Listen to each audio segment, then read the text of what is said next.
हर कोई भारत के प्रधानमंत्री नरेंद्र दामोदर दास मोदी से जुड़ी छोटी मोटी बात को जानना चाहता है। देश ही नहीं विदेशों में भी मोदी जी की चर्चा होती है। तो आइए उस महान व्यक्ति के बारे में कुछ अनसुनी, अनदेखी, अनकही बातों से खुद को मोटिवेट करते हैं और दूसरों को भी मोटिवेट करते हैं। सबसे पहले नरेंद्र मोदी जी का जन्म 17 सितंबर 1950 को वडनगर में दामोदर दास मूलचंद मोदी और हीराबेन के यहाँ हुआ। नरेंद्र मोदी 5 भाई बहनों में से दूसरे नंबर के संतान हैं। नई बात तो यह है, नरेंद्र मोदी जी कोई भी नया काम शुरू करने से पहले अपनी माँ का आशीर्वाद जरूर लेते हैं। तो बात है उस समय की जब मोदी जी मुख्यमंत्री बनने के बाद जब पहली बार अहमदाबाद जाना था तो उन्होंने किसी के भी घर रुकने से इनकार कर दिया था।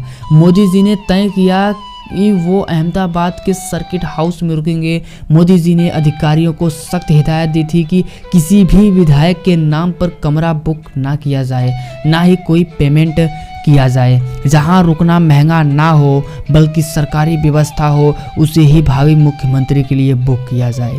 आइए दोस्तों दूसरे पड़ाव पर आते हैं कि जब मुख्यमंत्री पद का ऐलान होने के बाद मोदी जी जब अहमदाबाद पहुंचे तो सबसे पहले अपनी माँ हीराबेन से मिलने गए। जैसे ही मोदी जी अपनी माँ के पैर छुए तो माँ ने अपने लाडले के लिए ऐसी अमूल्य बातें कही जो आज भी मोदी जी को याद है। वो बातें क्या थी सुनिएगा। उनकी माँ कहती हैं, बेटा कुछ भी करना लेकिन पैसे मत खाना, कभी किसी का बुरा मत करना। मोदी जी की माँ को लगता था कि ज़्यादातर नेता पैसे खाते हैं। वह अपने बेटे को इस बुराई से बचाना चाहती थी। जानते हैं जब मोदी जी अपने माँ से मिलने के बाद जब सर्किट हाउस पहुँचे तो नेताओं के मिलने का तांता लग गया। सब मोदी जी को सलाह दे रहे थे कि मुख्यमंत्री ना बने क्योंकि पार्टी की हालत खराब है। अगर मोदी जी को मुख्यमंत्री बनने के बाद पार्टी चुनाव हार गई तो जिम्मेदारी मोदी जी के सर पर डाल दी जाएगी।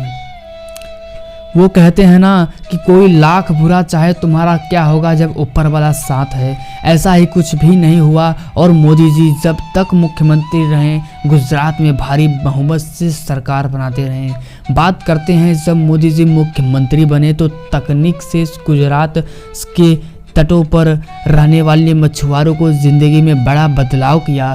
सैटेलाइट की मदद से पानी के प्रवाह का पता लगाया जाने लगा।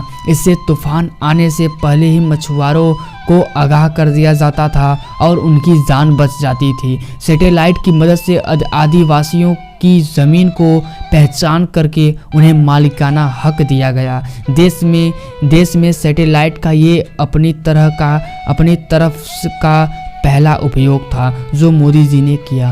तो गाइस मिलते हैं अगले वीडियो में इसी तरह। आज के लिए बस इतना ही। धन्यवाद। जय हिंद।